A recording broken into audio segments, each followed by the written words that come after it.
Sí, bueno, no, le pedí a Ari, siempre le estoy pidiendo cosas a Ari, que se sume hoy al pase por la decisión de la Corte Suprema de Justicia, que está haciendo un ruido mediático muy fuerte. Obviamente la idea es generar un gran ruido mediático en el momento en que se están empezando a pensar las candidaturas para el año que viene, hacerle un buen apriete a Cristina, en una causa que si uno la iba siguiendo, la verdad es que todos los testigos, todas las pruebas dicen que Cristina no tiene nada que ver con el caso, pero los medios lo están presentando prácticamente como si ya fuera culpable, y me parecía interesante hoy, cualquier otro tema que tratemos luego, de economía, de política, qué sé yo, pasarlo por acá, porque me parece que todo en Argentina pasa por el tamiz del lawfare, ¿no? Entonces, Ari, que es el que la tiene clara, que nos cuente un poquito con precisión de qué se trata esto. Sí, a ver, esta es una causa que se inició por Javier Iguacel. ¿Se acuerdan Iguacel, que fue designado director nacional de vialidad por Macri?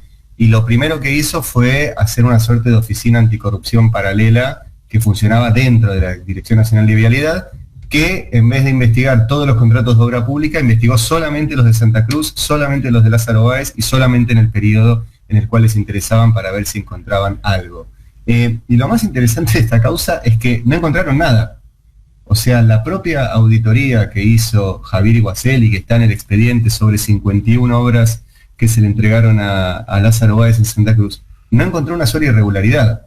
Y aún así el juez Julián Ercolini con el fiscal Gerardo Policita decidieron avanzar, elevar la causa juicio oral. El juicio oral que arrancara es el único juicio oral que tiene Cristina. Todos los demás, la causa memorándum, la causa dólar futuro, etcétera, se fueron cayendo antes de que arrancara el juicio porque no querían pasar vergüenza, pero ya lo tenían comenzado.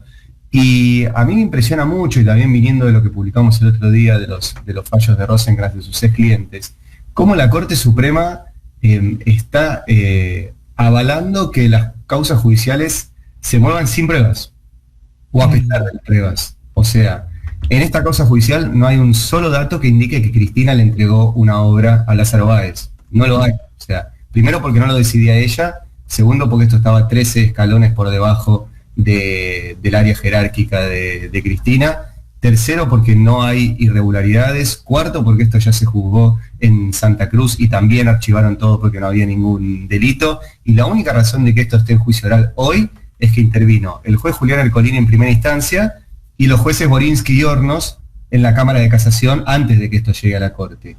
Y ayer la Corte, cuando tuvo que opinar, dijo, esta no es la instancia para ver si hay irregularidades, por lo cual avaló la existencia de esas irregularidades, y dijo también, no hay ningún problema en que hayan intervenido Borinsky y Hornos, pese a que se reunían con Mauricio Macri en Olivos, otra causa que hace unos días tuvo otro fallo escandaloso, que dijeron, esos encuentros no existieron. O sea, está pasando que la justicia decide en función de lo que quiere y no en función de las pruebas o no pruebas que hay en el expediente. Este es el caso clave, además de que tenían esto para resolver hace más de 2 años. Decidieron resolverlo hoy, y eso les abro el juego a ustedes, pero estamos en plena campaña ya, o en la víspera de la campaña.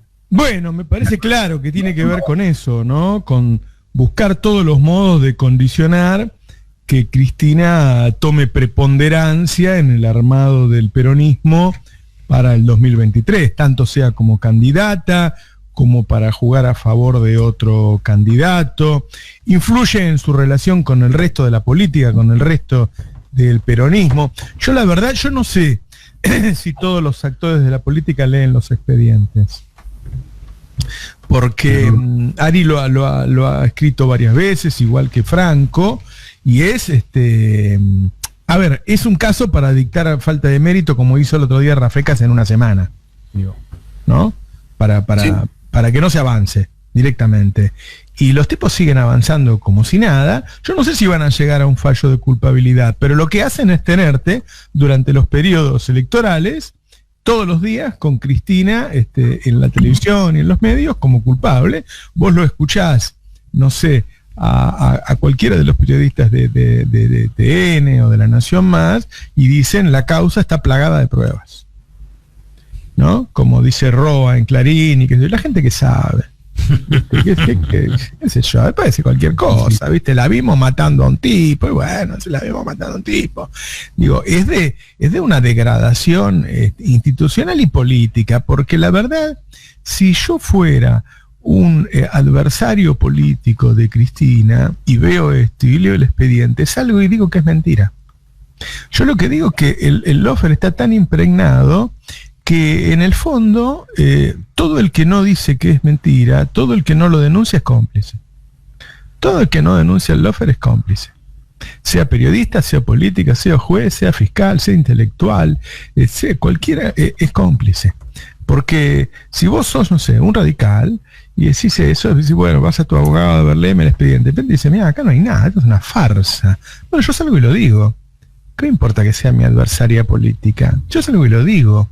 Digo, si dicen que Cristina no sabe nada y qué sé yo, bueno, discutamos economía, discutamos un proyecto de país. Muchas veces acá, por lo menos yo, discrepo con algunas cosas que piensa Cristina desde lo económico. Bueno, debatí eso. Lo que pasa es que, claro, el plan de ellos es tan horroroso que si alguna vez Cristina, en todo caso, tiene algo que no es el ideal, al lado de ellos, obviamente. Entonces no pueden discuten esto. Ahora se ha naturalizado de una manera, digo, que avance esta causa. Ari me la ha contado con toda claridad, Franco la estuvo escribiendo sobre el tema todo el tiempo, y no hay nada acá, no hay nada. Ahora, no es casual que lo tiren ahora, porque es un momento en que ayer vieron que habló Macri para el norte del país. Macri le está haciendo saber a todo el mundo que va a ser candidato. Hasta a mí me han venido a decir que Macri va a ser candidato y que los problemas que hubo con la prensa en el anterior mandato no van a volver a existir, que él no fue responsable, que él no se había enterado y cosas por el estilo. Es decir, Macri va a ser candidato. Macri va a ser candidato, claramente. Quizás sea mejor, ¿no?, para el peronismo, porque indudablemente va a tener un techo, pero se están definiendo en estos días. Bueno, las diferencias que han tenido Cristina y Alberto, que otra vez han subido de tono en estos días, estamos en un momento, increíblemente, porque la verdad es que tenemos problemas. Hoy se va a lanzar un canje para ver si se pueden cambiar los bonos que vencen a fin de mes en pesos, para que no haya un quilombo a fin de mes, y estamos en un momento muy delicado de la economía, y hay un nivel de discusión política en Argentina tremendo. Y bueno, y hoy salió, vieron en Clarín, hoy escribe Van der Kooi, Roa, parece que fue un domingo, ¿no? Todo eso lo hacen cuando ellos quieren crear un gran evento, ¿no? Tampoco le queda mucho más contra Cristina, ¿no, Ari? No, la mayoría de las causas ya se cayeron antes de empezar el juicio oral. Pero yo creo que si hay algo peor que te condenen en Argentina es que no te condenen. Claro, que dure para siempre el juicio. Que dure para siempre, porque eso te mantiene ahí, o peor, o que digan que sos inocente, porque ahí el relato del lawfare es impunidad. Claro. O sea, no tiene salida. Cristina es o culpable porque la acusaron, o culpable mientras el juicio esté abierto, o impune si el juicio dice que no hizo nada. Es una encerrona muy, muy difícil, pero bueno, ya pasó con la causa Memorándum, 7 años desde el día 1, me acuerdo, Rafecas, el mismo juez que ahora le tocó lo del avión, dijo inexistencia de delito. 7 años tuvieron abiertos, claro, para decir eso. Dólar Futuro, 5 años tuvieron abierta la causa Dólar Futuro sin hacer un peritaje que hubiera demostrado que no se había perdido nada. Y así podemos seguir. Esta es la única que llegó a juicio oral, que además tiene para el guión antiperonista todos los condimentos. O sea, un empresario, obra pública, corrupción, Cristina, en Santa Cruz. O sea, pueden hacer un guión hermoso, pero no hay nada. Pero sí lo que va a terminar es en esto. Si a Cristina no la condenan, el discurso va a ser el de la impunidad. Y no sé qué es peor, no sé qué resta más votos, una condena o una acusación de impune. Y tampoco hay que olvidar la dimensión regional de todo esto, porque el domingo ganó Petro, y así como nosotros nos pusimos a hacer cuenta y dijimos, bueno, Arce, Boric, Petro, va a ganar Lula, y después Bueno, del otro lado también lo ven, y ven que Argentina va a ser el último bastión que va a poder retener la derecha en una región dominada por el progresismo. Y eso significa que va a tener un apoyo, si se quiere, extra al que suele tener la derecha en la Argentina, porque fuera de joda, si Lula termina ganando este año como se espera y Petro logra asumir la presidencia, consolidarse y demás, la batalla por Argentina, entre muchas comillas lo de batalla, ¿no? Pero va a ser central en cómo se plante la región en los próximos años y en el resto de esta década. Entonces el interés porque la Argentina no se sume a un eje con Brasil, con Chile, con Colombia y con el resto de la región va a ser el doble. Bueno, la influencia de otros países, digo, Estados Unidos, Israel seguro, en el tema del avión, habla de eso, ¿no? De tipos que se están involucrando con todo. Lo que han armado con eso es impresionante. Se ven tanto los hilos ahí que en momentos en que vos tenés varios problemas para hablar, digo, podés hablar de la inflación, podés hablar de la falta de dólares, podés hablar de que no conseguimos pesos para financiarnos, y qué sé yo, y estamos hablando de un avión. Eso habla, solo o un marciano o alguien que viene de otro país puede hacer que los argentinos hablen de eso con semejante nivel de quilombos, ¿no? Sí. Bueno, pero fíjate que en las últimas discusiones judiciales, pongo el Consejo de la Magistratura o la Corte, una de las que más se manifestó públicamente fue la AmCham, la Cámara de Comercio Argentino-Estadounidense. Y la gran pregunta es, ¿qué hacen las empresas norteamericanas con negocios en Argentina, metiéndose a opinar qué tenemos que hacer los argentinos con la Corte Suprema o con el Consejo de la Magistratura? Claro. Bueno, claro. Muchas son. Ahí cuando Cristina dijo, muchas son clientas de Rosenkrantz, ¿no? ¿Cómo? Muchas son clientas del estudio de Rosenkrantz, ¿o no? Y sí, muchos son clientas. Qué buen punto. Y además está lo que dijo Cristina el otro día. Cuando el Estado pone algún freno a las importaciones, te aparece un juez que te la habilita. Exactamente. Entonces, por eso les interesa a las empresas norteamericanas discutir la Corte Suprema Argentina. Ahora imagínate si las empresas argentinas se pusieran a discutir la Corte Suprema norteamericana. Claro. No esperar, pero ni un osito de peluche. Claro. El otro día decía Cristina que había 4 tipos de economía en el mundo y ponía a Japón y a Argentina como los extremos, ¿no? Porque bueno, lo que se dice es que Japón sin nada hizo eso. Fue la segunda economía del mundo durante mucho tiempo y la tercera. Y Argentina con todo, bueno, no logra consolidarse, y algo así se podría decir de los datos que van saliendo de la economía ahora, es decir, ahora que todos estamos diciendo, uy, qué desastre y qué sé yo.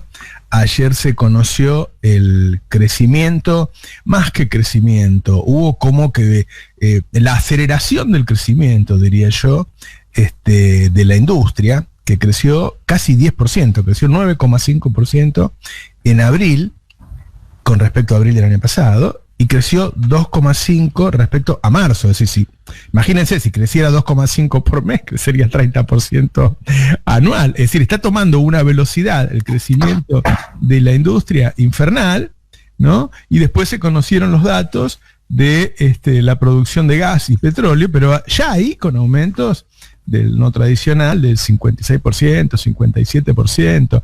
Es decir, tenemos todos estos quilombos, tenemos una inflación muy alta, tenemos un panorama financiero complicado, pero la economía real sigue creciendo como si se hubiera escindido de los problemas financieros y como si dijera, bueno, qué sé yo, alguna vez crecimos mucho con una inflación del 25% anual, como la época de Cristina, ahora vamos a seguir creciendo mucho con la inflación del 60%, porque la verdad es que no se está deteniendo. Lo que sería si el sistema financiero acompañase, ¿no? El proceso en vez de obstaculizarlo. Bueno, vos sabés, que fue uno de los pedidos de las pymes, ¿no? En la reunión también con el ministro de Desarrollo Productivo, Daniel Scioli. Un mayor acompañamiento propio, no solo de líneas subvencionadas o subsidiadas por el Estado, sino el sistema financiero que viene ganando plata, que tiene liquidez ahí movilizada, jugando a los papeles o a los bonos. Si la pusiese al servicio del financiamiento de la pequeña y mediana empresa, de aquellos emprendedores, pequeños emprendedores, digo, volaría. Y de un datito, ese 9,5 que vos decís, lo informó la UIA. La Unión Ni Industrial siquiera es el Argentina. INDEC, pero No, lo el tenía INDEC. que decir, porque incluso da que ellos lo analizan por sectores y viene en el seno propio de la industria manufacturera, dio por encima de incluso de Del INDEC. del INDEC, claro. que fue un número como más conservador. 9,5 lo da la UIA de Funes de Rioja. El INDEC no es conservador, es opositor. Todos los datos que da el INDEC de los Lavagna son peores que los que da Larreta. Es decir, es más opositor que Larreta. Qué bárbaro.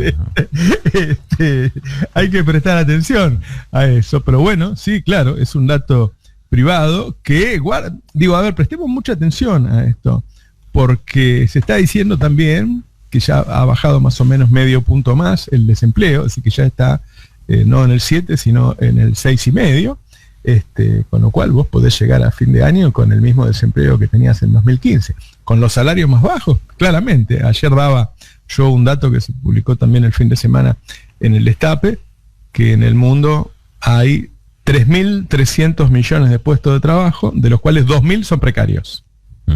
2.000 son precarios y solamente 1.300 son lo que llamamos trabajo decente, ¿no? Según la Organización Internacional de Trabajo, o trabajo digno, es decir, un trabajo formal, donde vos ganes lo que mereces y qué sé yo. Ahora, este crecimiento y esta generación de empleo que no se detiene, se da al tiempo de una inflación que depende mucho el ritmo de esa inflación de lo que pase en las próximas semanas, ¿no? La inflación hoy es alta pero declinante. Ahora, si tenés problemas financieros, si te faltan dólares, si tenés problemas para financiarte en pesos y qué sé yo, ahí podés pegar un nuevo salto, o por lo menos se puede estancar en un número alto.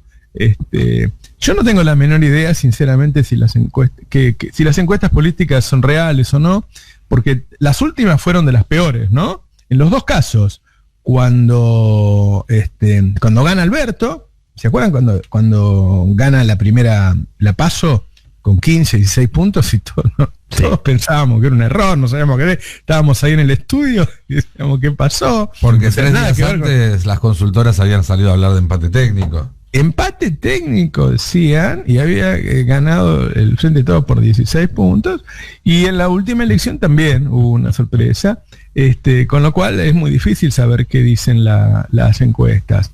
Ahora, cuando vos hablás con todos los gobernadores del norte, te dicen que los tipos tienen un laburo y un nivel de producción como hace mucho tiempo que no tenían. El tema es que el mayor problema lo tenemos con nuestra base electoral, ¿no? O sea, los más humildes son los que peor están. Por eso me parece que si se pudiera llegar a algún tipo, no sé, de salario universal, si se le puede encontrar una vuelta a eso, que sea de un nivel de redistribución más sistemático, ¿no? Más organizado, más coordinado y qué sé yo, porque la verdad es que, a ver, si hablamos de inflación, miren, recién estaba leyendo, la inflación en el Reino Unido alcanza 9,1 anual y es el máximo de los últimos 40 años. Digo, este problema está en todos lados. El otro día me decía un político peronista muy importante, dice, mira, mi hermano vive hace 10 años en Estados Unidos, ellos este año van a tener más del 10%, están en 9 y pico. Ahora para ellos es peor que para nosotros el 50 porque no habían vivido nunca eso. Claro. Y me dice, van a tener un 10% de inflación. ¿Cuánto pensás que van a perder de su salario? ¿Cuánto? 10% me dice. Porque los tipos no tienen paritarias. Claro, no tienen gimnasia de paritarias. De hecho, hay muchas empresas que a partir de la inflación de Estados Unidos, y bueno, Nico, perdón, vos lo sabrás mejor de economía internacional, empiezan a generarse movimientos para sindicalizarse, para que haya comisiones internas dentro de las principales empresas. Hay un auge del sindicalismo. Porque tienen que discutir importante. Salarios. O sea, no hay manera. Y además estamos hablando de salarios, insisto, perdón, pero no es lo mismo también 10% en dólares, moneda dura, que un 50% en pesos, donde también está ahí el impacto del tipo de cambio, más allá de que las gimnasias sean distintas. Pero no hay esa gimnasia. Sí, y hay dos fenómenos hoy en día que en Estados Unidos dan cuenta de lo que se vive. Uno es el auge del sindicalismo, el más importante en medio siglo, que está llegando desde empresas de primera línea, Amazon, Starbucks y demás, hasta cuestiones mucho más domésticas. Y el otro son las compras en cuotas. Es el último fenómeno del mercado de consumo en Estados Unidos que aparecieron. Ellos le dicen buy now, pay later. Comprarlo ahora y pagarlo más adelante. Están descubriendo las cuotas de compra, algo que no existía en Estados Unidos. Todo era al contado. Y gracias a la inflación, bueno, se vuelve un mecanismo para resultar más atractivo, etcétera. Como bueno, acá los argentinos lo sabemos muy bien. Y vos recién, Roberto, mencionabas lo del salario básico universal. Podemos decir, el proyecto, ya existen un par de proyectos en el Congreso que tienen estado parlamentario, pero además de estado parlamentario va a tomar estado político en las próximas semanas. El kirchnerismo va a embanderarse con ese proyecto y va a ser, creo que, la gran bandera política que de este año y medio que queda, porque vos decías, bueno, que direccionar mejor la ayuda social, hacerla más organizable, más transparente, más predecible. El concepto que se va a utilizar es incorporar un derecho, incorporar un nuevo derecho, que es algo que los planes hoy no lo son, no constituyen un derecho, porque el plan, sobre todo el plan focalizado, te lo dan y te lo sacan, y además está concebido como algo temporario. Y en cambio un programa de cobertura universal tiene otro peso, ¿no? Tanto en el efecto práctico como en la narración política que se puede hacer de eso y la inercia política que se puede generar a partir de una medida como esa. Ahora lo impulsa vamos a decir, un socio del movimiento Evita, como Grabois, con el acuerdo del kirchnerismo. Hay en realidad, hay un proyecto, el que más está, digamos, más trabajado es uno de Patria Grande, justamente de Juan Grabois, que estuvo ayer con La Roca un rato antes del acto en Avellaneda, en la legislatura bonaerense, justamente planteando este tema. Hay otros proyectos dando vueltas, había algunos que había estado trabajando el equipo económico del gobierno por pedido del presidente hace 1 año y medio, que después quedó en la nada. Hoy diría que no es un plan que tenga el entusiasmo en Martín Guzmán ni en su equipo. Hay varios dando vueltas, pero claramente hasta ahora eran tanteos marginales o evaluaciones del tema. En este momento está la decisión política de hacerlo avanzar y bueno, y ver a qué se llega. Obviamente no está garantizado que se apruebe si es que va al Congreso. Digo si es que va al Congreso porque muchos no se acuerdan que la UH se estableció por decreto, no por ley, ¿sí? Digo, lo más probable es que sea por ley porque así como están las cosas, lo va a presentar el bloque de diputados del Frente de Todos. Pero me imagino que si Alberto Fernández levanta la oreja y dice, che, quiero adoptar esto, impulsarlo desde el gobierno nacional a través de un decreto y todo, nadie le va a decir no lo hagas. No creo que digamos en ese sentido sean como Daer, que dijo no des un aumento por decreto. En el kirchnerismo le van a decir adelante, porque están esperando, digamos, este tipo de actitudes del presidente. También es lo que viene pidiendo Cristina, que use la lapicera, pero el hecho es que está la decisión política tomada y vamos a estar discutiendo en las próximas semanas las condiciones de un salario básico universal para la Argentina. Y da la impresión, por lo que se viene en los próximos años, en términos de una pandemia que no termina de finalizar y de una guerra que va creciendo, que la única forma de que vos evites que algunos países tengan estallidos es asegurarte que la gente tenga un ingreso, ¿no? Ahora, a mí me parece que esto es para un debate muy, muy profundo, porque lo que tienen los discursos de Cristina es que ella habla sola y es capaz que dentro de un mes aparece y uno no tiene una bajada, ¿no? Yo hoy quise que salieran en la radio algunas personas cercanas a Cristina para hablar del tema y bueno, no salieron. Porque yo lo que no estoy de acuerdo es en que se desarme el sistema de organizaciones sociales, ¿no? O que incluso hasta que se lo desfinancie, porque parece que es mala palabra, ¿no? Que se financie. Digo, la economía popular es parte de la realidad del mundo, ¿sí? Así como alguna vez nacieron las organizaciones sindicales, han nacido las organizaciones sociales. De manera caótica, sí, las organizaciones sindicales también nacieron de manera caótica y hoy son una parte de nuestra realidad. nos guste o no nos guste, con todos los problemas, de si uno se queda con el 10%, el otro se queda con el 2%, si te cortan la calle, esas serán cosas que habrá que arreglar. Ahora, vos le sacás las organizaciones sociales a una situación como esta, no solo como la que vive en el país. Recordemos que en la pandemia hubo saqueos en Nueva York, hubo saqueos en Madrid, hubo saqueos en Roma. En Argentina no hubo saqueos. ¿Sí? Entonces me parece que hay un entretejido de organizaciones sociales en el marco de la pobreza, de la escasez de nuestras barriadas, que si vos sacás eso, es un incendio. Y no solo vas a tener saqueos. O sea, los lugares que no ocupa el Estado, en general, los ocupa ese Estado que se crea, que pasa en muchos estados de Brasil y de otros países, que es el narcotráfico, ¿no? Y en Argentina no. En Argentina lo ocupan las organizaciones sociales, ¿no? Que se ocupan de muchas cosas, ¿no? Que se ocupan de los comedores, que se ocupan de los sanitarios, que se ocupan de la violencia de género, que se ocupan de muchas cosas. Entonces, ojo cómo hacemos eso. O sea, esas organizaciones hoy son parte del entramado social argentino y hay una realidad que es la economía popular. Entonces, tenemos que hacer un cambio, tenemos que lograr que haya un salario universal, porque claramente el futuro aparentemente lo amerita. Ahora no podemos perder todo ese tejido que se ha armado.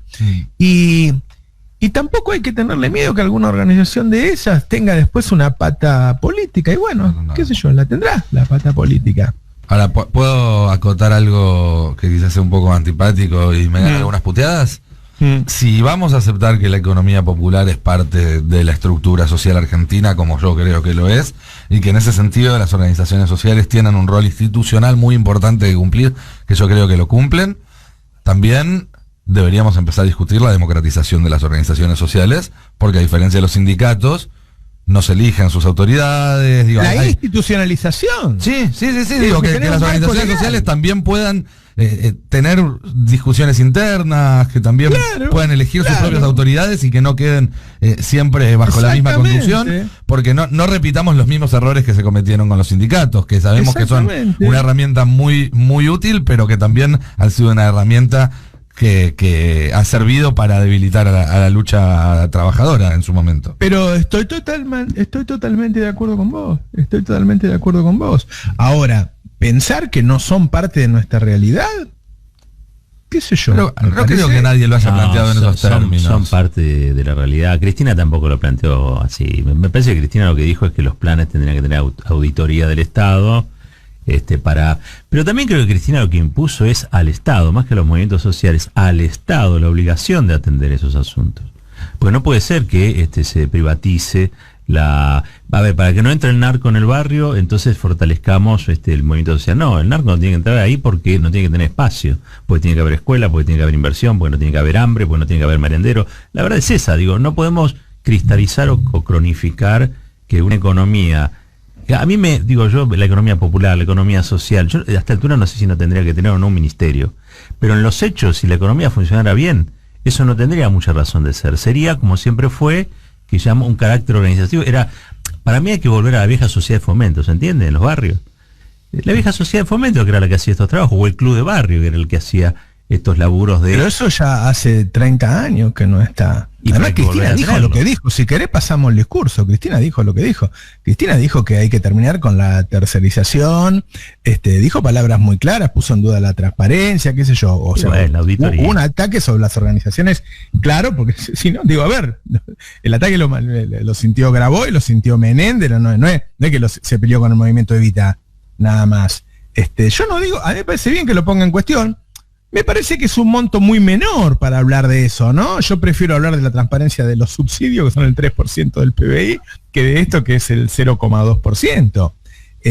Ahora, que se puso en duda, qué sé yo, si querés lo pasamos el discurso, pero hay que terminar con la tercerización, y bueno, ¿y quiénes son los que están tercerizados en ellos? Sí. Yo creo que a Cristina, más que el rol de las organizaciones sociales, lo que le molesta es sentir que organizaciones sociales que le están yendo en contra en la interna se financian con plata del Estado y no dan cuenta de eso. Bueno, ahí hay un punto que puede ser. Si me querés ganar en el conurbano, no lo hagas con la plata que pone el Estado. Ahí está. Creo que pasa un poco por ahí.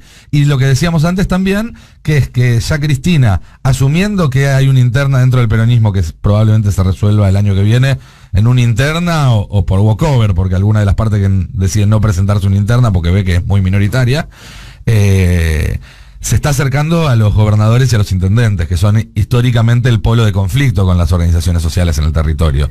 Al pararse y mostrarle un poco los dientes a las organizaciones sociales, le está diciendo a los gobernadores y a los intendentes, vengan conmigo en esa interna, en esa interna donde el otro lado ya ve a Alberto Fernández y a Daer, bueno, ya sabemos a quiénes.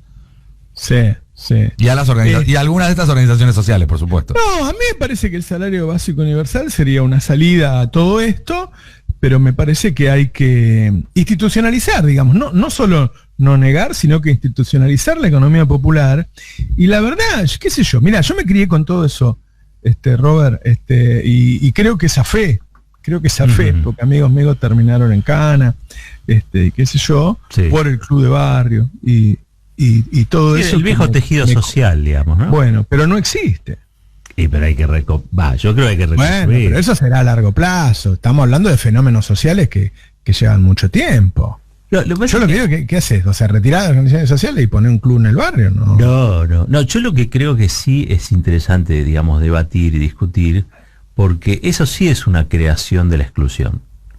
Los movimientos piqueteros, un poco Cristina lo plantea el otro día, los movimientos piqueteros son creación de la exclusión. Ahora, por ejemplo, Grabois te dice, no, es forma de autoorganización popular. Quizá la verdad queda en un punto medio, pero vos tenés que propender a un Estado que ocupe y cumpla con su rol, que no es delegar en otros asuntos que son de por sí delegados. Pero no lo cumple. O sea, tiene razón Grabois cuando dice que lo que llega es el patrullero. Sí. A mí ese tuit me contiene totalmente. El tuit de Grabois lo describe muy bien. Obvio que del Estado, bueno, vos sabés que la relación de Grabois con Cristina es muy estrecha. Porque a veces por ahí la gente puede pensar, se están peleando. No, ahí hay una relación de afecto, hay mucha afinidad, hay un respeto intelectual, es algo importante. Lo que uno no puede negar es una realidad que está.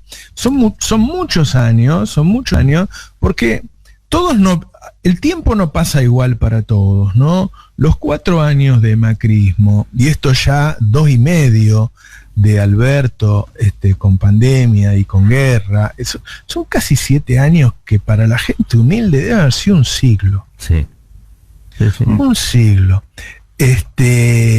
Entonces a mí me parece, y es que tampoco que no teníamos pobreza cuando terminó el kirchnerismo, qué sé yo, tendríamos 20, 22, 23 puntos, teníamos, ¿no? En muchos casos muy enquistada, muy estructural, qué sé yo, y ahora, no sé, debemos tener 45, 50, qué sé yo. Hay gente que hace mucho tiempo que sufre, ¿no? Yo lo que digo es cómo se encuentra una vuelta para organizar eso. A mí me parece que el punto es el que dijo Nicolanto, claramente es una pelea política, pero en el medio no hay que romper el juguete, ¿no? Una vez me lo dijo Tomás, eso, me enseñó muchas cosas, Tomás. Un capo. Yo de que le pegaba el sindicalismo, me dijo Roberto, no, yo estoy de acuerdo con vos, con que hay algunos de ellos, pero no me rompas el juguete, por favor, me dice, porque o sea, que no le rompa el sindicalismo, ¿no? Claro, que dice, que tu palabra me te hace daño. Esto, yo digo lo mismo, más allá, yo ayer me cagué de risa, el Chiro Navarro dice, no, nosotros fuimos a Chivilcoy, dice, y nos pusimos de acuerdo con la sociedad rural y con ¿cómo se llama el sojero? Con Grobo Copatel. Con Grobo Copatel, sí. Y agarramos 2 hectáreas y estamos plantando verdura, ¿eh? Sí. Primero los socios son un horror. Y segundo, para 2 hectáreas te las hago yo. ¿No? Hacemos una vaquita nosotros porque la alquilaron 2 hectáreas y plantaron verdura. ¿Qué sé yo? Ese es el proyecto, déjate de joder. Ahora, también digo que yo he recorrido comedores de levita y qué sé yo, y los tipos cumplen una función sin la cual no sería un caos esto, ¿no?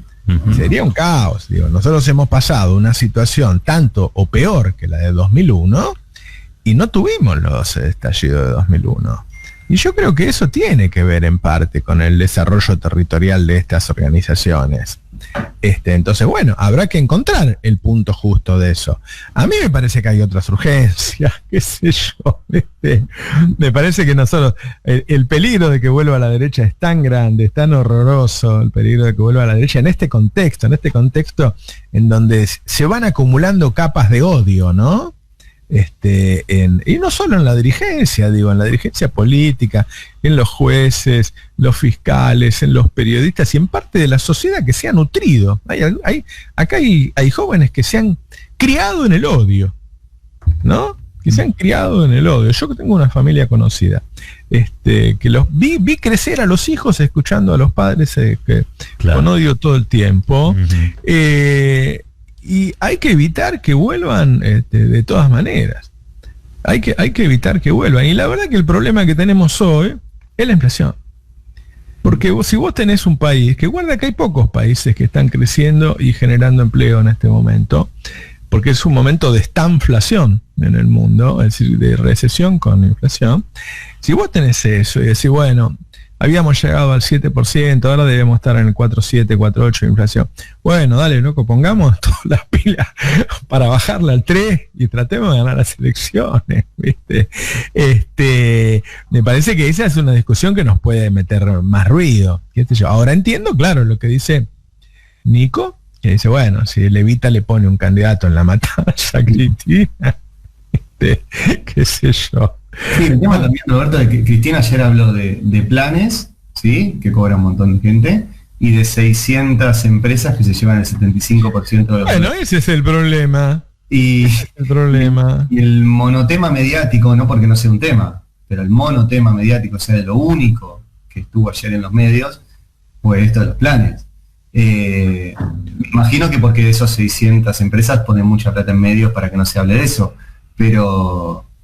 es mucha más guita la que se llevan en dólares para truchar importaciones que la que se gasta, para la que se invierte, perdón, no es gasto, que la que se invierte en planes sociales. Pero por favor, y te digo más, la verdad, a mí me parece que los proyectos que van al Congreso deberían ir siempre, cuando es un impuesto con asignación específica y cuando es un gasto con financiación específica, ¿no? Si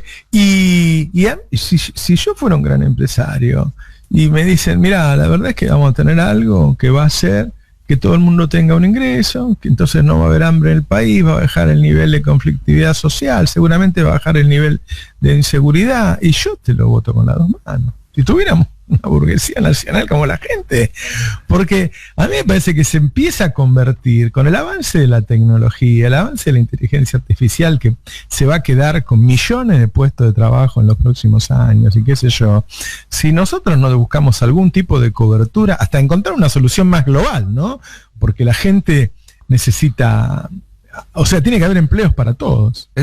Es interesante que plantees este tema, porque a nivel global, a nivel mundial, uno de los dos grandes justificativos teóricos de un ingreso universal, algo que se discute en países del primer mundo, no es algo que estemos inventando nosotros, es justamente ese. Dicen, bueno, la humanidad avanzó de forma tal que las nuevas tecnologías permiten un aumento enorme de la productividad y eso hace que sean necesarios menos empleos. Ahora, ¿ese aumento de la productividad es patrimonio de los dueños del capital o es patrimonio de todos? Y si es patrimonio de todos, ¿cuál es la manera de que parte de ese valor que se genera por el aumento de productividad se reparta entre todos? ¿Se entiende a lo que voy? Todo aquello que se produce de más porque se avanzó con la tecnología, porque el Estado hizo inversión para que el país esté en determinado nivel y produzca satélites que hacen más rápida las comunicaciones y produzca partes de cuestiones que hagan más fácil las líneas de ensamblaje y por eso se necesitan menos obreros, etcétera, etcétera, etcétera. Esa plusvalía, ¿cómo se reparte? Bueno, se debería repartir entre todos y una forma es a través de un ingreso básico universal. En los países donde no hay tantas urgencias y donde tienen otra capacidad financiera, es realmente universal, no es solamente para la población vulnerable. Vos podés tener tu sueldo de 50.000 euros y aún así si te corresponden los 1.200 euros de renta porque estás en algún lugar donde se aplican estos programas, que por ahora son piloto en la mayoría de los casos, te toca igual. El segundo justificativo de la renta extraordinaria, además de la plusvalía o el aumento de valor generado por la tecnología, es el tema de los recursos naturales. Si Argentina tiene gas, si Argentina tiene soja, si Argentina tiene petróleo, tiene litio, y eso se extrae, eso que se extrae, ¿es de todos los argentinos? Sí. Y si es de todos los argentinos, bueno, ¿cómo se reparte parte del valor, una parte del valor generado por eso? Si Argentina es más rica a partir de ese gas que está abajo de la tierra, ese gas abajo de la tierra no es de una persona, de una empresa, es de la Argentina. ¿Cómo se reparte el valor que se genera a partir de la extracción de ese gas? Para poner un ejemplo, hay un programa piloto, creo que es en Noruega, pero no estoy seguro, que con una parte de la renta del petróleo todos los años, cada ciudadano recibe un cheque en la casa por el mismo valor. Noruega, por el mismo valor que hace que, es un porcentaje de lo que gana el Estado noruego por la renta del petróleo. Imagínate acá, y esta es una idea que a lo mejor es una burrada porque yo no soy economista ni nada, pero imagínate acá si hubiera una ley que dijera que cada argentino recibió una vez por año en enero, cuando terminó todo, se hace el balance y todo eso, un mínimo porcentaje, un 0,00001 de todo lo que se recaudó en retenciones durante el año. Imagínate eso, todos los años recibimos un cheque todos los argentinos con el mismo valor, que es un porcentaje que nos corresponde de lo que se quedó de recaudó de retenciones de materias primas, pongamos, no de valor agregado. No, en teoría es divino. En todo el año. Es cierto que estamos muy lejos de eso. Estamos muy lejos, pero de la discusión de otra vez. ¿Cómo nos insertamos en el mundo? Porque si la idea va a ser una economía, y ahí sí me parece que va a ser todavía más preocupante el avance tecnológico, si va a ser un país que va a exportar insumos, materias primas, energía incluso, esos son sectores que requieren cada vez menos mano de obra, salvo la transformación. En el litio se abre un abanico de oportunidades. Sí, por eso, ahí se abre un montón de oportunidades. Fábricas de baterías en Argentina. Ese es el único sector donde se abre un abanico de oportunidades. Y de hecho puede haber en un montón de sectores. Porque si lo que nosotros exportamos como commodities alimenticios, que produjéramos alimentos, alimentos directamente envasados para su exportación, también genera. Hay un riesgo de no irnos a una primarización de las exportaciones solo por la necesidad imperiosa que tenemos de dólares, y eso es expulsivo de la mano. Bien, igual son dos discusiones que pueden darse en paralelo, pero más allá de eso podemos discutir cuánto valor agregado le ponemos a algo. Ni siquiera discusión, digo, pero vos pensabas si servía o no, si es aplicable a Argentina.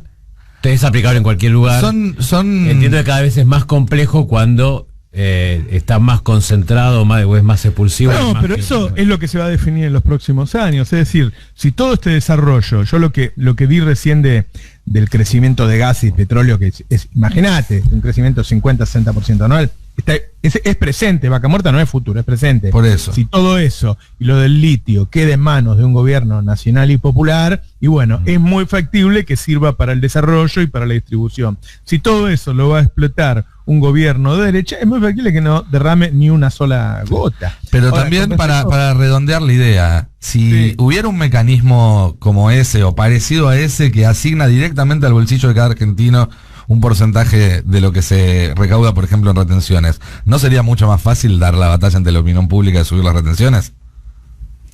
Bueno, oíme, cuando fue lo de la renta inesperada, yo dije, muchachos, póngale una asignación específica, déjenme pelear en el ágora de los medios diciendo, yo le voy a cobrar esto a 300 empresas para darle esto a 2 millones de personas. ¿Viste? Un poco de picardía. Ahora, ahí vuelvo a lo que planteaba Roberto, ¿no? El problema que el avance de la tecnología hace que necesiten menos recursos humanos tiene una respuesta muy, muy obvia, que es bajar la carga horaria. ¿Qué bajar la carga horaria? Digo, es bastante obvio, ¿no? Digo, y en Argentina no solo no se baja la carga horaria, sino que los que tienen trabajo acá trabajan más, muchachos. O tienen 2 o 3 trabajos, claro. o tienen 2 o 3 trabajos. Entonces, a lo que tenemos que ir, y ese es un gran acuerdo nacional, que los empresarios te van a hacer un lobby terrible en contra, increíblemente, porque son unos estúpidos, porque un trabajador que trabaja contento, que gana bien, que va feliz a su empresa, qué sé yo, rinde no un 20% más, rinde 10 veces más. Rinde 10 veces más. Entonces, la única forma de solucionar este problema y que la gente tenga una vida digna es bajar la carga horaria. Claramente hay que ir para ese lado, que es una de las propuestas de la CTA. ¿No? Sí. Ahora, me parece que tenemos una oposición y una derecha que es todo lo contrario al Club de Barrio, Roberto. No quiere nada, no quiere nada. Intenta romper los lazos comunitarios todo el tiempo. Yo marco muchas veces, yo nací en un lugar muy humilde, y sinceramente no tengo el menor recuerdo alguna situación cuando la cosa se puso muy jodida y faltaba el Morphy, pero si no, mis recuerdos de la niñez son felices, porque había un sentido de comunidad, una estructura, un entretejido social que hacía que uno, obviamente, y teníamos todo, porque teníamos la escuela pública, teníamos el hospital público, y cuando mi viejo tuvo laburo, tuvimos el hotel del sindicato para irnos a Córdoba. Tal cual. ¿No? Sí, si no, recién cuando fui grande y conocí que había gente de guita, me di cuenta de cuando era chico era pobre. En cambio, como todos esos lazos hoy se han roto y apuntan todo el tiempo contra eso, porque no es casual que Larreta, el candidato a presidente, y Macri, el anterior presidente, hayan sido los que de educación. Bueno, ese es un problema mucho más grande. Por eso nunca tenemos que perder de vista la diferencia entre un gobierno nacional y popular, te guste o no te guste quien esté al frente, porque siempre va a haber gente que te va a caer mejor que otra, respecto a lo que son estos tipos y el peligro que engendran, ¿no? ¿Sabes qué? Otro beneficio indirecto que va a tener el salario universal, para mí es que va a forzar el incremento de salario, porque vos inaugurás ahí un piso de dignidad que en muchos lugares no hay. Hoy estábamos contando que hay 1.300.000 pibes en la Argentina, pibes y pibas que trabajan. Que la familia los llevan a trabajar con ellos, en las zafras, son tabacaleros, son tareferos. Claro. ¿Por qué? Y porque tienen que sumar un salario más o tienen que generar el trabajo necesario para sobrevivir. Eso no tendría que ocurrir. Y están cobrando la asignación, pero no les alcanza tampoco. Entonces, ahí me parece que son los mismos sectores que se quejan después cuando, no me refiero a los pobres, digo, ¿no? Son los sectores que dicen, pero llamo para que vengan a trabajar y como cobran el plan, no, lo que pasa es que son unos miserables lo que pagan. Claro. Entonces esto quizá empuja hacia arriba también. Esa puede ser un beneficio indirecto, un impacto positivo, digamos, de una medida de estas características. Menos que esto no le puede pagar a la gente. ¿Entendés? No, se genera un nuevo piso. Claro, toda la familia no tiene que ir a trabajar, van los adultos, los pibes van a la escuela, qué sé yo, digamos, ¿no? Porque la asignación, a fin de cuentas, es una asignación, pero no resuelve absolutamente todo. Es la asignación, más también el plan alimentar, y tampoco resuelve. Bueno, acá vas a tener otra condición. No puede competir, en resumen. Nunca podría competir un plan con el empleo, con un empleo formal. No. Es cierto que contra lo que sí obstaculiza es la formalización del empleo, y ahí entramos en la otra fase, que es la recaudación o la evasión que hacen algunas empresas por contratar en negro. Claro. Que ahí sí complica la situación, porque si vos no tenés como un horizonte, incluso hablábamos el otro día el tema de el tiempo, la estabilidad que te ofrecen algunos trabajos, y cuando en realidad desde la oposición lo que tenés es planteos para que haya todavía menos estabilidad, porque la flexibilización en un contexto de salarios bajos, que compiten incluso con algunos planes sociales, si vos encima ponés la flexibilidad de que te pueden echar a los 2 meses sin nada, solo con un saludo, y la gente, es verdad que va a haber una menor oferta de mano de obra. El otro día leí tu nota, Cristian, donde incluías ese tema que me parece fenomenal, que lo tratemos pragmáticamente, en donde decía, bueno, es cierto que hay gente que por ahí no quiere perder un plan y agarrar un trabajo porque el trabajo es inestable. Ahora, eso es otro tema cultural, es una batalla que estamos perdiendo. ¿Cómo puede ser que lo primero que te dice cualquier candidato de derecha es que el empresario va a tener el derecho a echarte cuando quiera. Si los países más desarrollados del mundo, cuando vos vas a Canadá, a Australia, Nueva Zelanda, qué sé yo, para echar un tipo tenés que hacer un trámite que dura un año, tenés que justificar que el tipo no rinde. Entonces después el Estado te dice, bueno, hágalo rendir, hágale un curso, enséñelo, que vos tenés que darle el curso. Y todo el trámite tarda un año. O sea, las economías desarrolladas con estados de bienestar te alejan del despido. El despido tiene que ser una anomalía, tiene que ser algo, o que no exista directamente el despido sin causa, porque ahí se va a entender más la idea de comunidad de lo que debe ser una empresa. Ahora, si los empresarios argentinos creen que son los dueños, que los trabajadores no tienen nada que ver y que solo es de ellos las empresas, por eso yo digo que acá habría que ser un paro general de un año, ¿viste? Hasta que se entiendan de una vez que solos no pueden manejar la empresa, solos no la pueden manejar, ¿viste? Entonces, si solos no la podés manejar y es imprescindible que estén ellos, luego la empresa es de ambos. Entonces luego, bueno, podés sacarte de encima a uno cuando se te canta la bola, porque después se van concatenando los temas, ¿no? Y la nota de Cristian que decía, bueno, es cierto que hay personas que por ahí no agarran un laburo y por eso en el norte fundamentalmente está costando mucho conseguir personal. El norte está creciendo mucho, hay varias provincias del norte que están muy bien, y porque el tipo que tiene un plan dice, pero el plan dentro de 2 años lo voy a seguir teniendo, vos me ofreces un laburo y si no te sirvo, claro, o a vos no te va bien, por dentro de 3 meses me echás. Entonces, al contrario de lo que propone la derecha, tenemos que ir a una estabilidad laboral cada vez más fuerte. Ahora, estas ideas que son absolutamente antagónicas con las que proponen ellos, cada vez tenemos que decirlas con más convicción. Hay que dejar de tener miedo al sentido común que plantea la tapa de Clarín. Y los candidatos del movimiento nacional y popular tienen que defender esas ideas absolutamente antagónicas, como el salario universal, como la estabilidad laboral. Hay que tener un discurso absolutamente antagónico al de ellos, que no nos contamine en nada ese discurso de mierda, ¿viste? Aunque pensemos que están ganando la batalla por el sentido común, las elecciones de la región no dicen eso, ¿no? Solamente las encuestas de Paladini en Clarín dicen eso. Las elecciones, cuando vamos a contar los votos, aparentemente las sociedades no se derechizaron, ¿no? Entonces, yo digo que nosotros necesitamos nuestro Milei, ¿viste? Ellos tienen un loco que tira todo a la derecha, nosotros tengamos un loco que tire todo a la izquierda. Pongamos todo en duda. Me anoto, Pongamos todo no, ya lo sé. El otro día tuvimos que dar una comillas, a Cristian lo teníamos atado entre 4 ahí. Me gusta. Qué noche, Tete. Qué noche, Tete. Se enojó más Cristian que Cristina. ¿Viste?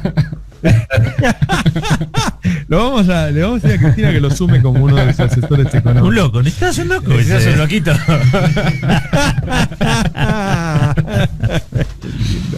Bueno, muy lindo el pase. Como